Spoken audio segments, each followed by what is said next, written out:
Podcast. I'm your host, Charles Epstein. Today, I am joined by my buddy, Enrique Rubio, founder of Hacking HR, a global learning community.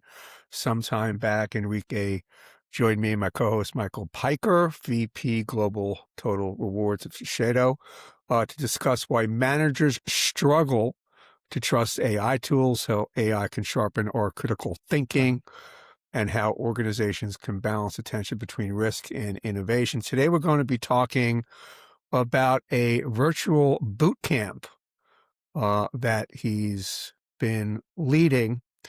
I attended sort of a 2-hour introductory version of it, and which was quite interesting, and I really want to talk about it. Enrique, how you doing, man? Charles, good, man. How are you? Good to see you again. It's been a while since we recorded that other podcast, maybe a year about or so. That. Wow, time flies. I tell you, I have no conception of time anymore. It does. Time flies, and, with increasing speed. Yeah. And I should mention that we are speaking at 5 a.m. your time, which means, you've already had a brisk run. I'm sure I had a very healthy breakfast. Well, I know, mowed the lawn, did a couple of laps in the pool, spoke with some colleagues across the pond, did the Times crossword puzzle, some work. I mean, it's amazing the things that you get done. I mean, what time do you get up in the morning, if you're okay with sharing this with our global audience? Yeah, I wake up at 3 a.m. every day.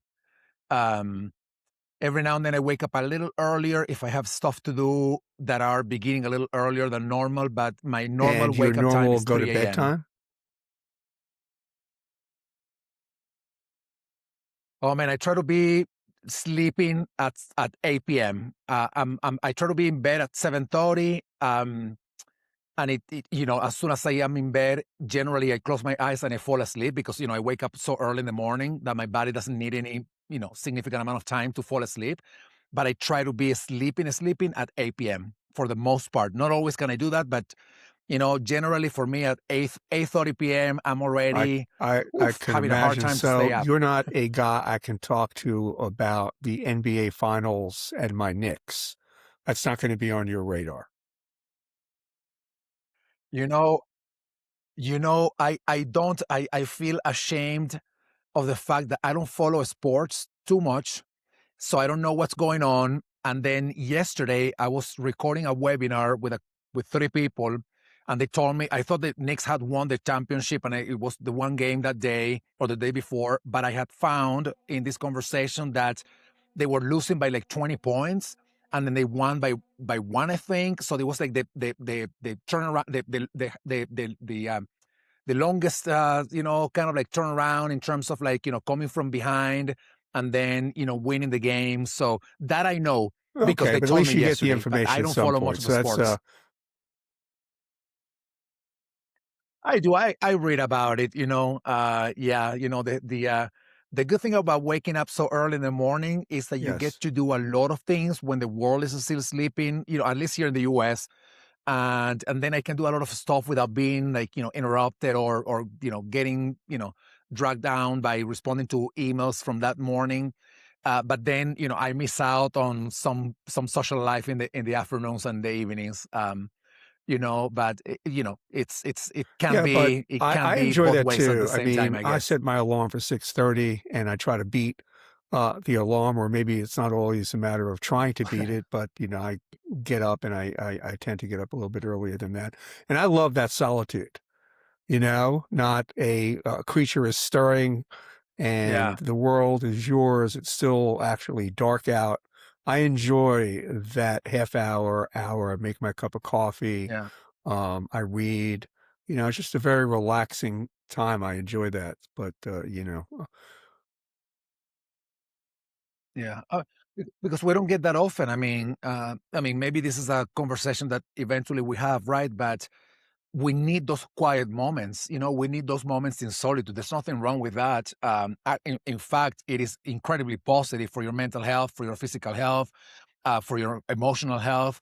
And we don't get too many of those, because most people wake up and they are on the go, family and work, and there's noise outside. Even when I wake up, I mean, it's still dark, and not even the birds are singing. I mean, here Right. in Flagstaff, the birds start singing at around 4:30 a.m. So it's that quiet, and I love it because it allows me to just hear my thinking and be with myself and reflect, do things. Obviously, I'm still working, but it's a different kind of thing, and I really appreciate and Yeah, yeah, for sure. to So to be I able to really have do that appreciate time. your carving out some of that time to speak with me today. And it is genuinely a privilege and Thank honor you. to speak with possibly the only man in America who's never hit a snooze alarm. That's an amazing. Well, I think I have, but I think for the most part, my body's already like, even during the weekends, Charles, this is funny. Sometimes on a weekend, believe me, I want to sleep a little bit more. I on Friday night or Saturday night, I'm thinking, please, body, my body, I want to sleep a little bit more tomorrow. I want to rest. It's been a tough week, a lot of work.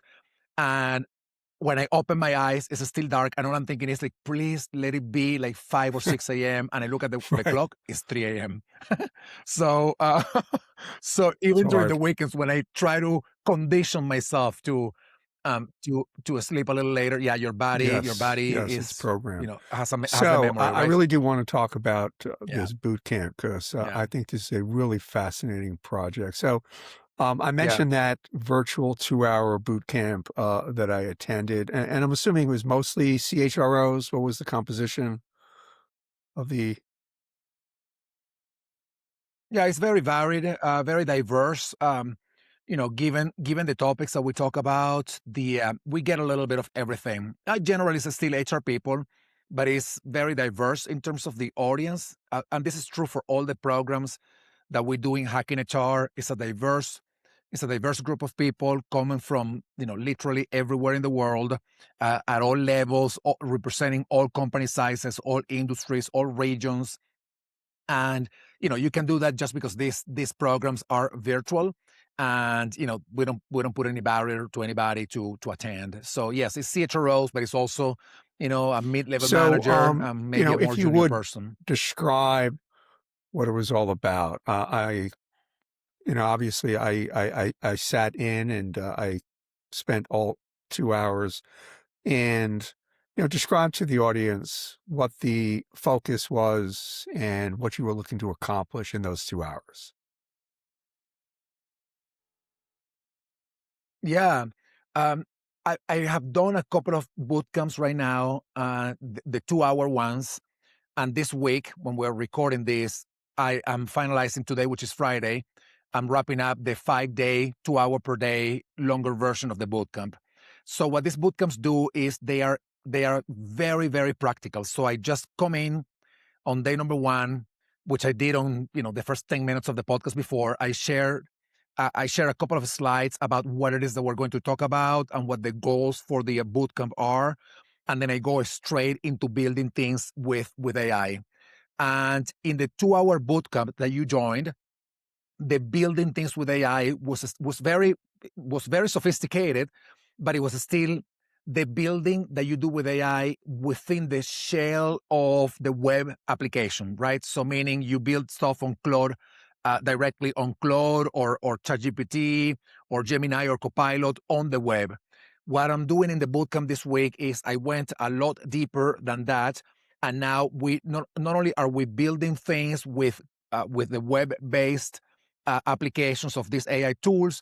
In the case of Claude, we're using Claude desktop version, particularly the Claude Cowork, and we're also using coding. So now we started doing coding, and the coding part of it is, which I didn't do in that 2-hour bootcamp because I didn't have the time, but I'm doing it in this 5-day bootcamp. We're doing the coding because the real power of AI as a tool that lets you build and that builds together with you. that is when you use the coding capabilities of AI. So what I'm going through right now with the students, and it is wrapping up today, is building some things in the Claude desktop application, on like just understanding how powerful these things are, but also knowing that they are very limited only to your workspace, to your computer. You can't take them out of there. And then we're doing the coding part of it too, to build some similar things as the ones that we're building on Cloud Cowork, but now building them with coding. And when you build them with coding, then you start connecting with other systems like a database, like a web hosting service, with a Cloud API, etc. And now you can have a live link, a live URL that you can share with others to use the tools that you're building. This has been complicated for a lot of people because they have never done anything like this. But that's what I want. I want them to stretch their capabilities and to know what's possible, and then build with it. So that's the core of the bootcamps. It is teaching very practical things, very practical skills around AI tools, so that people can use those skills to build things that are applicable to them in their personal life or to them in their work life. That's sort of the goal. And the 2-hour bootcamp was a small version of that. This 5-day bootcamp is a little bit of a one of the longer reasons I version wanted to of talk to you that about idea. this particular thing is, I've had some experience building some applications with Claude. Nothing that connected to other systems, so it didn't require that level of complexity. But it did occur to me that it's deceptively simple, which is to say, it seems a lot simpler than it is. And I was watching you take attendees through some of the basics. And I think you were looking to build in those 2 hours sort of a virtual HR desktop and show them basic concepts, but I wonder, how many people really, because for the most part, your background is in technology and HR, of course, but your background is in technology. Yeah.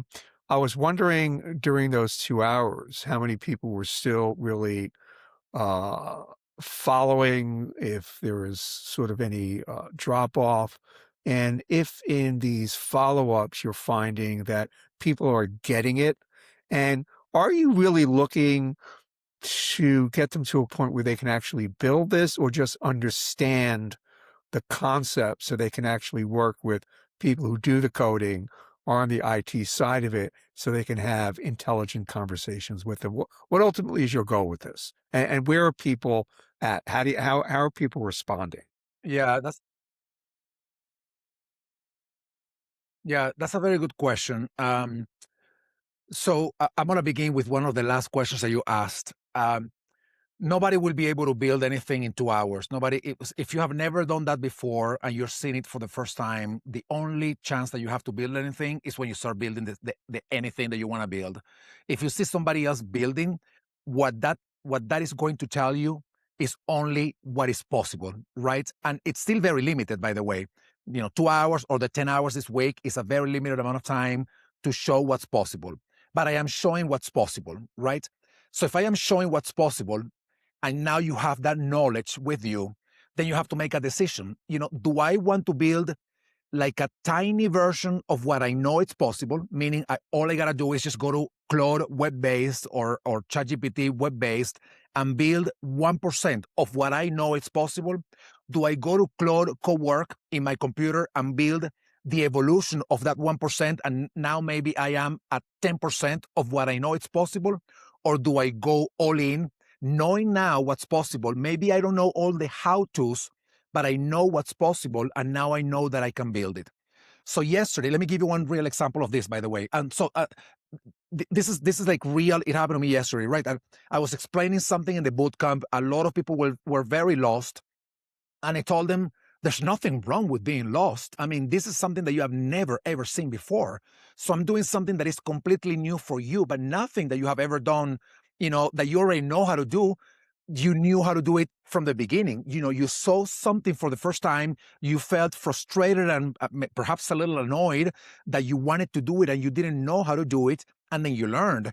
So it's the same thing here, but you will only invest in the learning part of it if after knowing what you can do, you find value in doing it, right? So this is the key with AI, and it's what I told people actually yesterday. The very first stage of building anything is imagining what it is that you want to build. So let me give you one example of this. Say that you work in HR for a small company and you are having a really hard time, looking at all the resumes because it's only you are the only person in HR, or maybe there are two, and you have a million things to do. You have no money to pay for tools, and even if you had the money to pay for tools, you have no time to install and learn how to use those tools that are, third-party SaaS systems, right? So then you think, all right, I need to build something that helps me. And I would love to build I don't want to build a recruitment tool. I just want to build a tool that I upload the job posting and I upload all the resumes, and the tool allow me to compare the resumes with the job posting. And this is very simple. All SaaS tools that do recruitment already do this, by the way. But this is a very simple use of your imagination. You think, this is what I want to build. Can I build with this AI, with AI? So you go to my bootcamp, and I am telling you, and I am showing you how you can actually build something like that, and I am building it for you.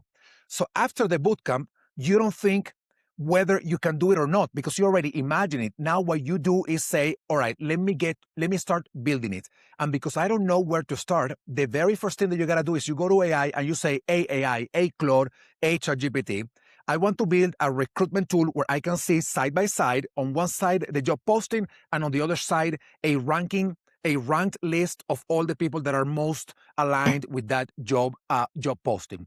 Can I build that? And if I can build it, can you guide me step by step in how to build it? AI will tell you step by step how to build it. But if you can't imagine, so first of all, if you don't have anything in mind, there's nothing that you're going to build. But even if you had something in mind, if you don't know what's possible, then you won't be able to build it because you don't know that you can actually build it. So is there a drop-off in these kinds of programs that I do, especially when they are so advanced? Oh, yes, obviously. I mean, some people come in expecting just to learn the best prompts to, to analyze a resume. And I'm like, well, yes, but, I'm gonna tell you how to do that, but that's going to be the first 10 minutes of one class. The other 9 hours and 50 minutes are going to teach you how to build something with this. So not everybody's there. Not everybody will be there. The truth is, I don't know, maybe I'm totally wrong, but I think that at the end, maybe of all the people who use AI for anything, maybe 5% of them will become builders of anything, and the rest of the 90%, the 95% will be just users of what is built by others, and that is totally fine. I don't want anybody or everybody, I'm sorry, to be a builder, but I do want people to know what's possible. We have been constrained by the limitations of technology for so long. And when I say the limitations of technology, I mean multiple things. I mean the cost of buying technology, the cost of implementing and scaling the technology, and number three, the limitations of the features of the technology itself. Just think about the workplace. You install a tool in your computer to do something, and then you want to do something else, but the tool doesn't do it. And then you talk to the vendors and you say, can we do this? And they tell you, no, we can't, because we are a SaaS platform. We're going to add that in the pipeline, and it's going to be ready in a year from now. So if you're dreaming about the tool that's what you wanted to do, now you can build it. That's the whole really point of what I'm trying to do with these bootcamps. Now, the people who are enrolling in your boot camp are at sort of the upper percentile of early adopters, if you will. Obviously, they're a little bit more bold and confident in their technology usage. But obviously, you're speaking with a lot of HR people who are still kind of averse to this. Why are people, what are you hearing? Why are people, the CHROs particularly that you're talking to, who are not taking this step? What are you hearing? What's the impediment? What's the hesitation? Where does that tentativeness come from?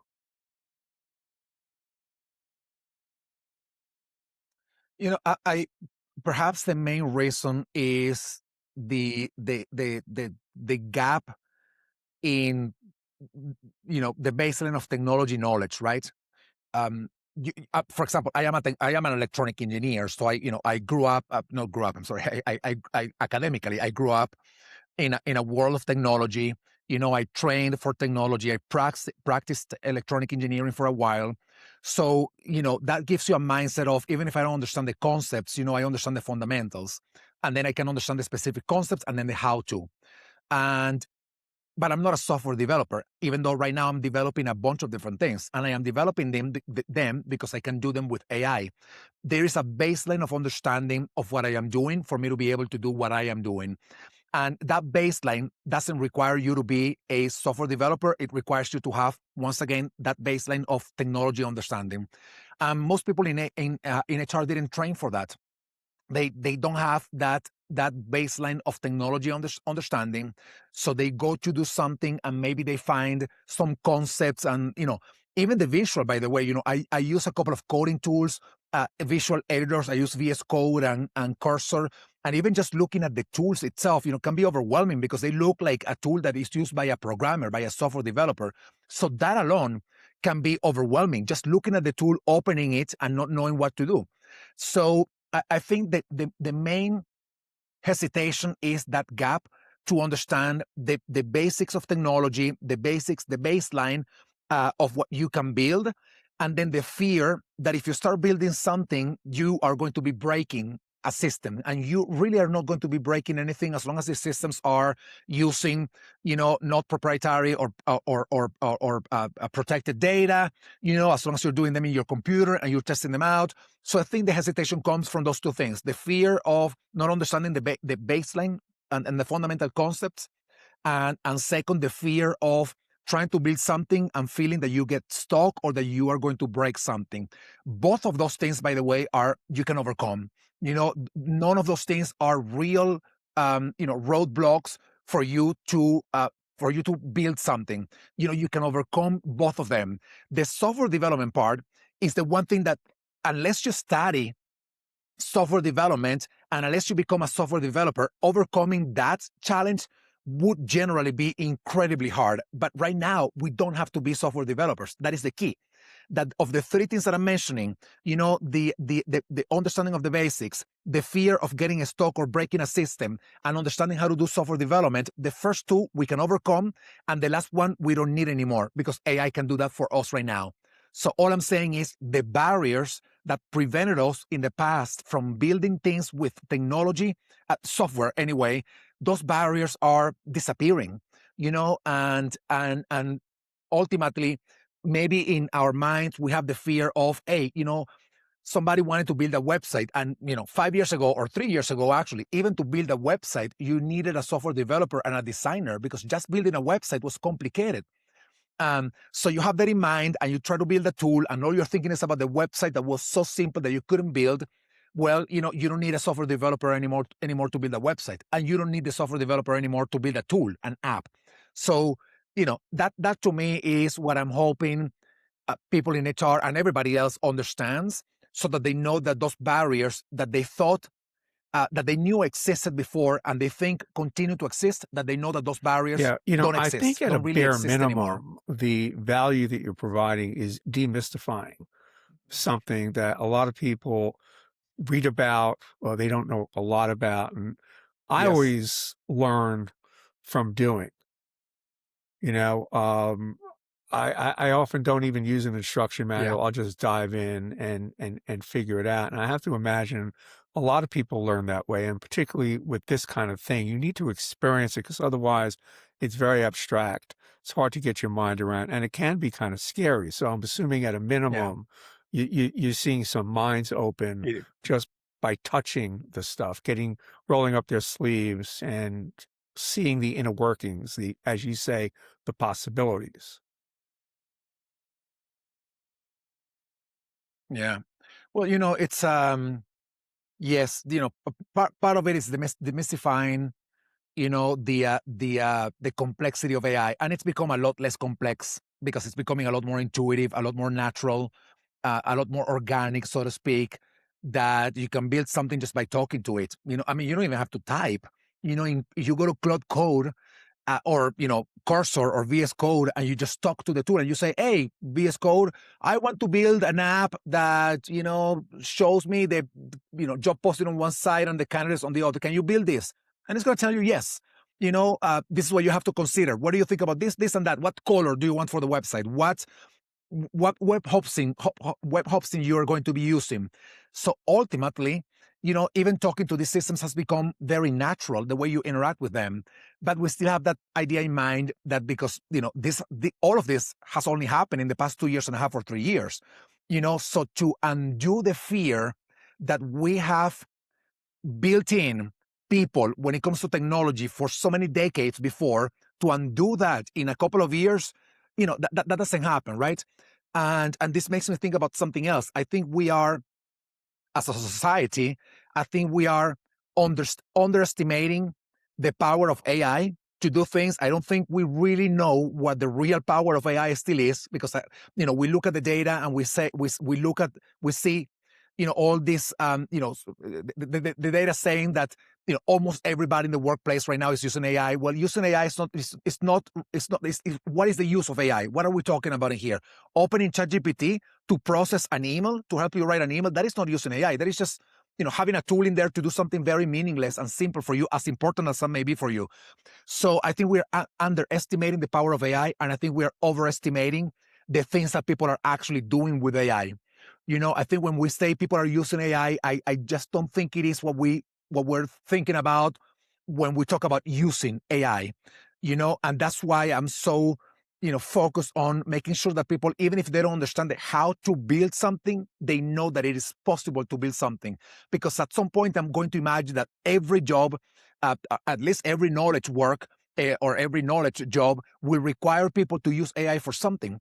And these skills will not be measured anymore in your resume. Nobody will want to say in your resume, yes, I know how to use AI. They will ask you in an interview, oh, you know how to use AI? Build something for me right now. I'll give you an hour to build whatever you want to build for this company. There it is, go.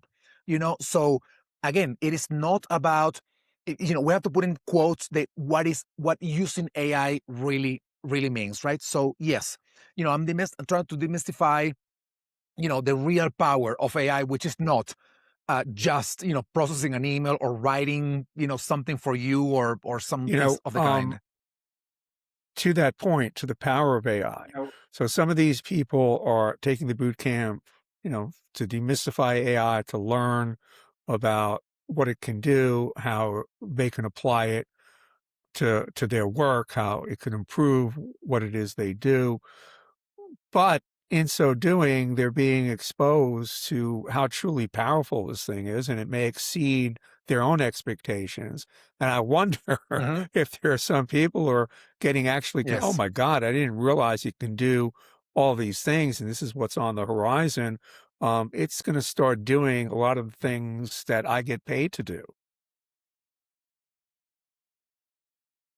Yes. Yeah. Um, that is a very valid fear, one that I have myself too, by the way. I mean, like every day, I mean, I'm using AI.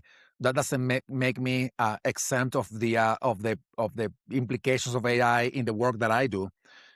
So I do think every day, I mean, what's going to happen with my company? What's going to happen with the services that I provide? I mean, I know for a fact that if I stayed doing the same for the next couple of years, I'm done. My company's dead. Hacking HR is dead. I mean, we have to do it differently, right, in the age of AI. Um, and and I am in this world, right, and I am still, I am, not only am I learning, but also I am becoming more and more aware of the positive things and the implications of AI, right? But I would imagine that for people who are maybe less savvy in the use of AI and in the true implications of AI, and they see me doing something for the first time that they had never done before, that they had dreamed about, that they had to pay thousands of dollars to another tool to do for them, and they see me doing it in 20 minutes, I would imagine that something like that would, shock a lot of people. I mean, like, we can build things today that it would have taken us, months worth of work to build in the past.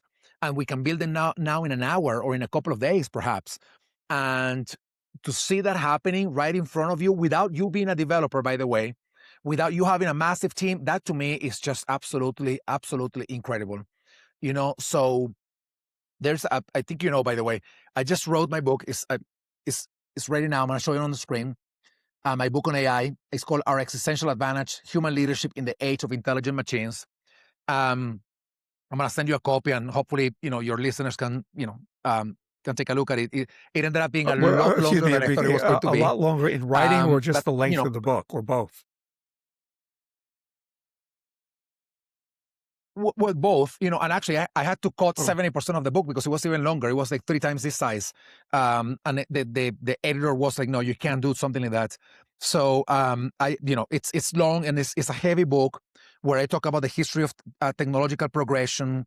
I talk about AI. I talk about leadership. I talk about governance. I talk about one chapter that I know that we're not going to talk about in here, but I call it, it's one part of my book that is called The Politics of AI and how AI can be used for good or bad. I mean, you probably remember it happened about 4 or 5 months ago where the Pentagon was asking Anthropic to remove all the guardrails from the use of AI for them to use it in whatever way they wanted. And the Anthropic said, no, this is insane that you're trying to do this. And then ChatGPT, OpenAI came in and said, oh, we will do it for you. Those things are horrific, right? But anyway, the reason why I'm bringing all of this to the conversation right now is because I do think that we need to know that AI can do a lot of the things that took us years to learn, years and years to learn. AI can do it in 10 seconds right now. So we need to find the things that AI can't do, because even though AI can do what we took years to learn, what AI cannot do, at least right now, is own the consequences of the decisions that it is making.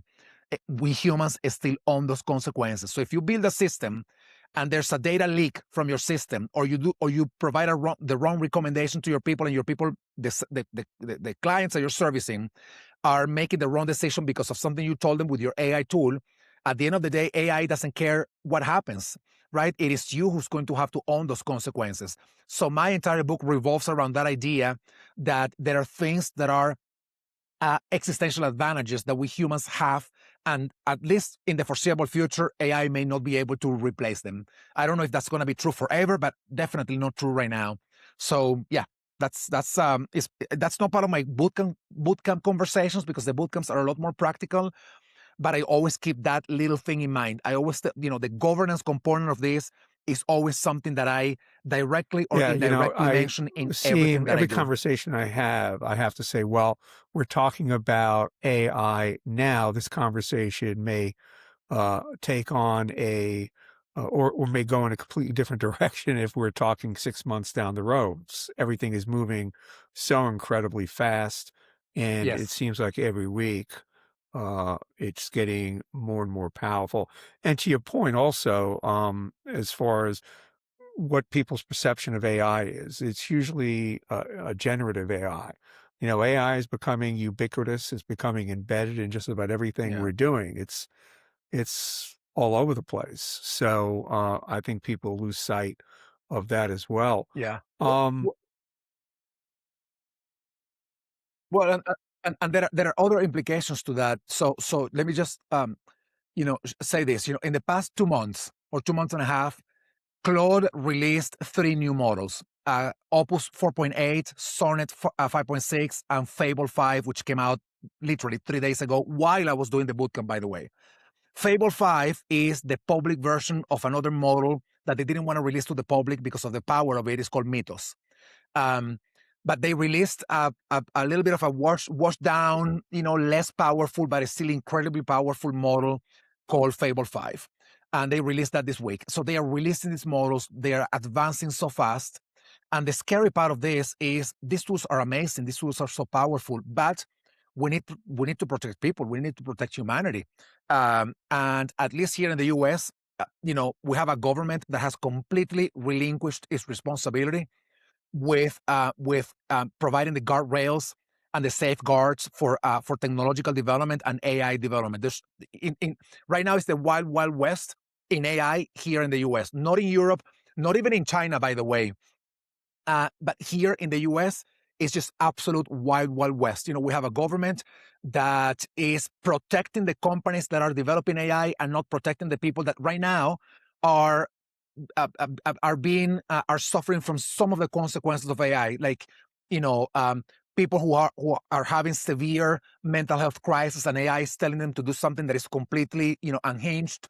Young people that have died by suicide because AI is pushing them in that direction, and there's no law here protecting us, right? So that's where I'm sitting right now. I'm sitting in a place where I'm building things, and I'm like, holy smokes, this is incredible.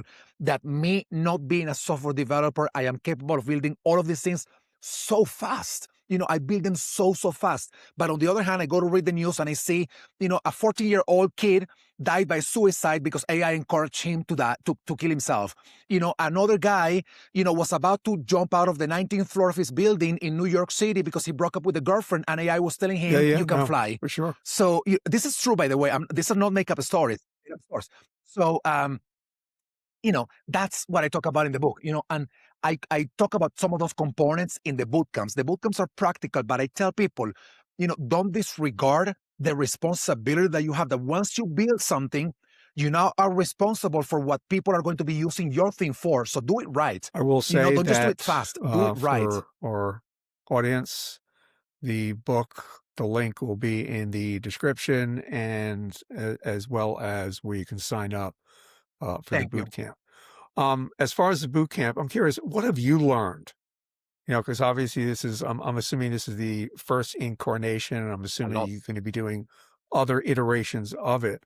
So what have you learned that you're going to want to apply in the next version of the boot camp? I have learned a lot. These boot camps have a the altruistic part of it and the selfish part of it. The altruistic part of it is, I'm doing it because I want to share this knowledge and these ideas with others for them to be able to build things, right? And the selfish part of it is that this is an incentive for me to learn, because when I come to do the bootcamp, I have to know what I'm going to do. And that makes me want to read more, to learn more, to stay as much as I can, to stay up to date with all that is happening in the world of AI. And it's very hard, by the way, to be fully up to date because this is moving so fast. Every time that I go to a bootcamp, by the way, every single time that I go to one of my AI programs, one of my bootcamps, somebody says something that I didn't know before. And I say, wow, I didn't know that. I didn't know about this tool. I didn't know about this command. I didn't know about this idea, etc. Right? So I learned during the bootcamp, and I learned a lot in preparation for the bootcamp.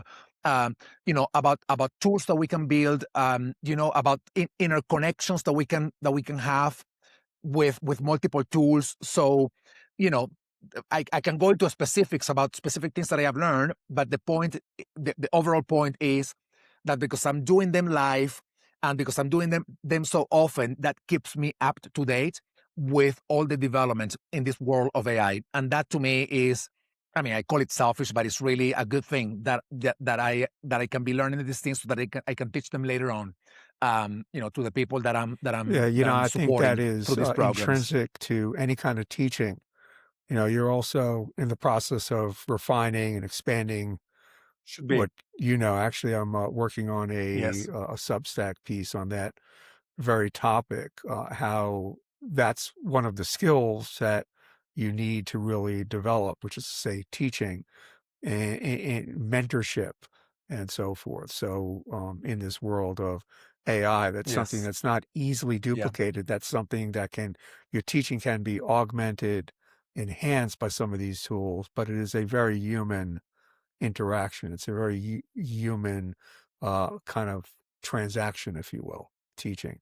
But I also find, because I've done, adjunct Yeah. teaching I used to teach Unix to teachers to navigate. This is before Mosaic, to navigate the internet. So, that was kind of a trip. But, I also did other kind of teaching again at the adjunct level, and I always really enjoyed it because the preparation, you're sharpening and you're relearning stuff, and just the ability, you need to be able to articulate it. So you need things. I think it was Richard Feynman who said that the true sign of Yeah. intelligence is the ability to explain things simply.